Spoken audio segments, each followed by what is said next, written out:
Assalamualaikum warahmatullahi wabarakatuh. Hello everyone, welcome back with me again. The first introduce myself. My name is Ilham Silmia. I'm class 5 TBID and I will explain the course of philosophy of education by the title Philosophy and its Development. Okay, happy watching. Oke, poin yang pertama tentang hakikat filsafat, kegunaan filsafat, dan tujuan filsafat. Hakikat filsafat adalah usaha manusia untuk memahami secara mendalam realitas, kebenaran, dan keberadaan melalui pemikiran kritis dan bijaksana. Oke, yang pertama, realitas. Realitas itu konsep yang merujuk pada keadaan sebenarnya dari sesuatu atau apa yang benar-benar ada yang terjadi di dunia ini, mencakup apa yang dapat kita rasakan oleh panca indera kita dan dapat kita verifikasi dengan bukti ilmiah atau pengalaman. Jadi secara filosofis, realitas itu tentang persepsi individu yang berbeda-beda. Misalkan dalam filsafat itu kan ada realisme dan idealisme. Realisme itu bahwa dunia nyata dan terlepas dari persepsi kita. Kalau idealisme, realitas pada dasarnya adalah hasil dari pikiran atau persepsi kita. Secara umum, realitas itu mencakup realitas fisik, realitas subjektif, dan realitas sosial. Jadi bagaimana kita untuk memahami dan mendefinisikan realitas sering bergantung pada persepsi filosofis, ilmiah, dan pribadi. Yang kedua itu kebenaran. Oke, poin yang kedua itu kebenaran dan keberadaan. Kebenaran-keberadaan ini dua konsep yang fundamental dalam filsafat yang saling berkaitan untuk memiliki makna, tapi memiliki makna yang berbeda. Kalau kebenaran itu merujuk pada kesesuaian antara suatu pernyataan atau keyakinan dengan realitas atau fakta. Jika keberadaan merujuk pada apa yang ada atau eksis, konsep ini membahas tentang apa yang nyata atau yang ada, baik secara fisik maupun non-fisik. Oke, selanjutnya itu tujuan filsafat. Tujuan filsafat adalah bertujuan untuk menjawab pertanyaan-pertanyaan mendasar tentang kehidupan, keberadaan, pengetahuan, dan moralitas secara sistematis dan universal. Kegunaan filsafat secara keseluruhan, filsafat berperan penting dalam membentuk cara kita berpikir, bertindak, dan memahami dunia, serta membantu kita menjalani kehidupan dengan lebih bermakna. Jadi lebih jadi antara kegunaan dan manfaat itu saling berkaitan. Oke, slide yang kedua yaitu pengertian filsafat dan manfaat filsafat. Pertama, pengertian dulu. Pengertian filsafat berasal dari kata Yunani atau filosofia. Kata filosofia ini banyak diperoleh pengertian-pengertian secara harfiah atau etimologi. Secara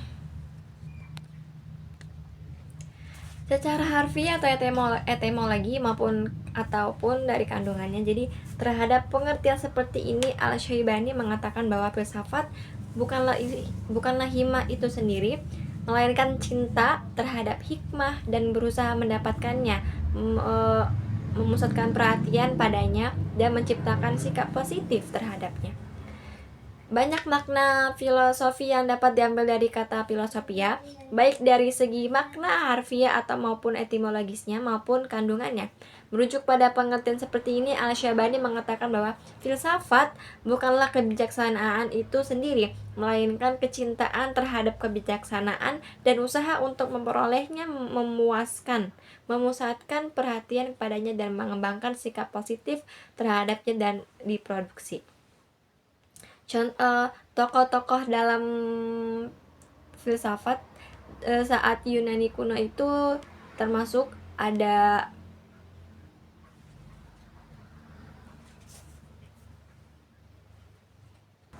tokoh dalam filsafat Yunani kuno yaitu Thales dari Miletus 624 sampai 54 Masehi, lalu Pythagoras, lalu Herakleitos, lalu Parmenides, lalu Socrates dan Plato. Dan Diognetus dari Sinope, lalu cukup. Oke, selanjutnya manfaat. Manfaatnya yaitu meningkatkan kemampuan berpikir kritis, memperdalam pemahaman tentang diri dan dunia. Ketiga, meningkatkan kemampuan pemecahan masalah. Keempat, membentuk etika dan moralitas. Dan yang terakhir, meningkatkan keterampilan komunikasi. Oke, selanjutnya yaitu tentang perkembangan filsafat. Yang pertama itu perkembangan pada masa Yunani kuno. Yaitu pada masa Yunani kuno mengakui bahwa agama masih terlihat memainkan peran. Itu pendapat Thales menyatakan bahwa esensi segala sesuatu adalah air, belum murni bersifat rasional. Jadi menurut Thales tentang bahwa air merupakan prinsip dasar dari segala sesuatu. Menurut Thales, air itu adalah elemen fundamental yang menjadi asal mula dari segala sesuatu di dunia ini. Dia berpendapat bahwa semua benda berasal dari air dan pada akhirnya akan kembali menjadi air. Pemikiran ini mencerminkan upayanya untuk menemukan prinsip material yang mendasari alam semesta dan merupakan salah satu langkah awal dalam perkembangan pemikiran ilmiah di Yunani kuno. Dan Thales juga dikenal karena pandangannya tentang alam sebagai sesuatu yang teratur dan dapat dipahami melalui pengamatan dan pemikiran logis, bukan melalui mitologi. Oke, yang keduanya yaitu pada abad pertengahan. Pada abad pertengahan, filsafat terus berkembang dan mendapat kedudukan. Pemikiran abad pertengahan mengacu pada upaya mempertahankan keyakinan agama dan jelas atau filosofis. Oke, jadi pada abad pertengahan ini sekitaran periode abad ke-5 hingga ke-15. Jadi setelah jatuhnya kekaisaran Romawi dan sebelum munculnya Renaissance, filsafat ini sangat dipengaruhi oleh agama, terutama agama Kristen di Eropa, serta agama Islam dan Yahudi di dunia Timur Tengah dan Mediterania. Jadi pada tokoh-tokoh abad pertengahan ini yang utama seperti Santo Agustinus dan Thomas Aquinas menggabungkan ajaran gereja dengan filsafat Yunani, terutama pemikiran Plato dan Aristoteles. Jadi pada utamanya filsafat ini fokus pada hubungan antara iman dan akal. Nah, keberadaan Tuhan, sifat jiwa, dan masalah moralitas. Jadi, filsafat abad pertengahan ini memainkan peran penting dalam mengembangkan teologi skolastik dan memberi landasan bagi perkembangan filsafat modern. Karena setelah abad pertengahan muncullah filsafat modern. Oke, selanjutnya masih tentang perkembangan filsafat, yaitu perkembangan pada abad modern.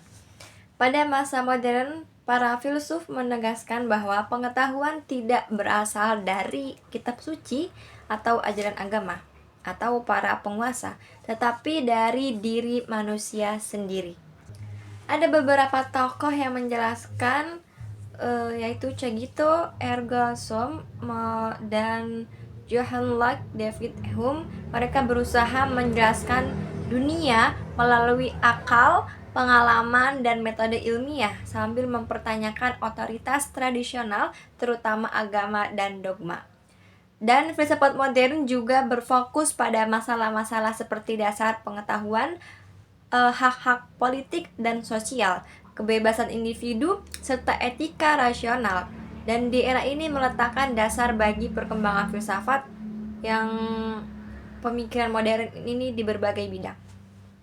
Oke, yang selanjutnya yaitu pada perkembangan kontemporer, yaitu kontemporer atau pada masa kini menerangkan alam semesta dan gerak-geriknya berdasarkan suatu prinsip. Semua yang ada dan semua kejadian merupakan pelaksanaan yang sedang berjalan dari yang mutlak atau bersifat rohani. Oke, jadi pada filsafat kontemporer ini berkembang dari akhir abad ke-19 hingga sekarang. Jadi periode ini ditandai dengan munculnya beragam aliran pemikiran yang bereaksi terhadap tradisi sebelumnya seperti filsafat modern dan abad pencerahan. Nah, filsafat modern ini tema-temanya itu mencakup tentang eksistensi manusia, bahasa, kekuasaan, etika, serta kritik terhadap ilmu pengetahuan dan teknologi. Nah, terus filsafat kontemporer ini juga lebih globalnya dengan pemikiran dari berbagai tradisi non-barat seperti filsafat Asia dan Afrika yang semakin berpengaruh. Oke, perkembangan selanjutnya yaitu perkembangan pada masa postmodern. Postmodernisme memperkenalkan gagasan pluralitas, dekonstruksi, dan relativitas. Kebenaran yang mendominasi pemikiran budaya, sosial, dan intelektual di akhir abad ke-20 hingga sekarang.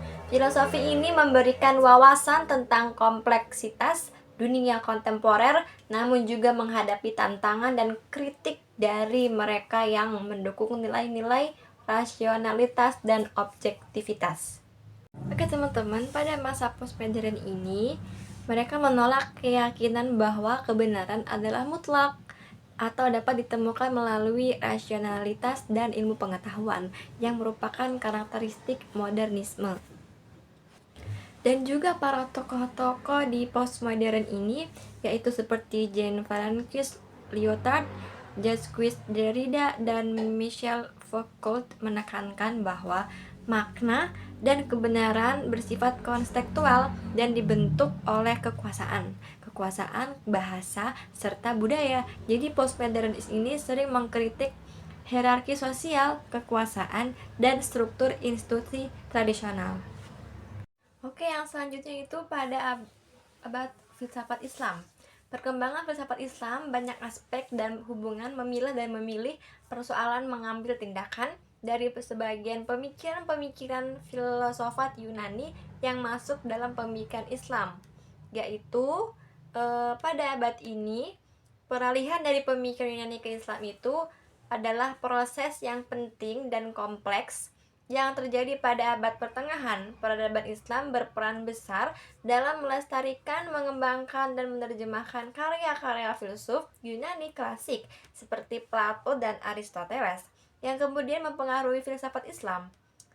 Beberapa pengaruhnya yaitu penerjemahan dan pelestarian karya Yunani, lalu integrasi dengan pemikiran Islam, dan pengaruh pemikiran Yunani pada filsafat Islam, pengaruh kembali ke barat.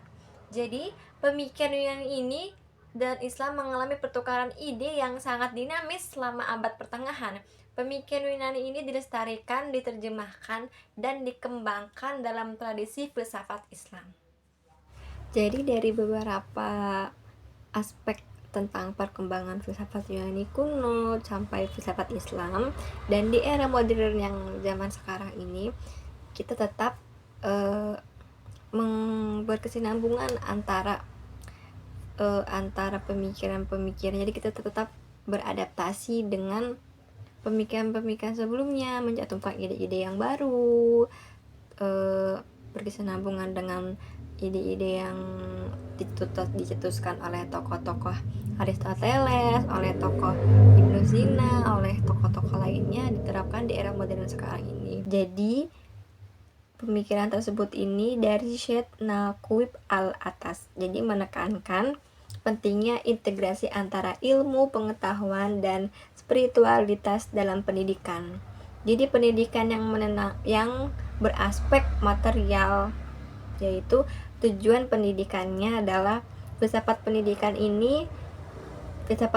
Islam modern ini berusaha mengarahkan sang pendidik dan seorang didik mencapai tujuan akhir berupa insan kamil atau manusia yang sempurna, yaitu individu yang tidak hanya cerdas secara intelektual saja, tapi juga matang secara spiritual dan moralnya.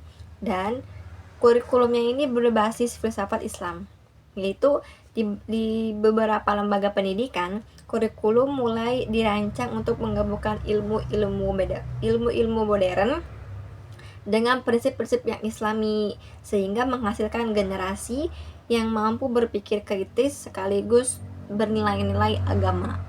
Oke teman-teman, dari sekiannya poin-poin, dikesimpulankan yaitu filsafat mendorong manusia untuk berpikir kritis, menganalisis konsep, dan mempertanyakan asumsi-asumsi dasar tentang dunia dan kehidupan, yang berusaha memahami dan menjawab pertanyaan-pertanyaan mendasar tentang eksistensi, pengetahuan, kebenaran, moralitas, dan realitas. Dan perkembangan filsafat menunjukkan bahwa filsafat telah mengalami perubahan dan evolusi dari zaman ke zaman yang signifikan seiring dengan perubahan sosial, politik, agama, dan pengetahuan ilmiah. Okay friends, that's all explain from me. Thank you for watching. If there are any question, please comment.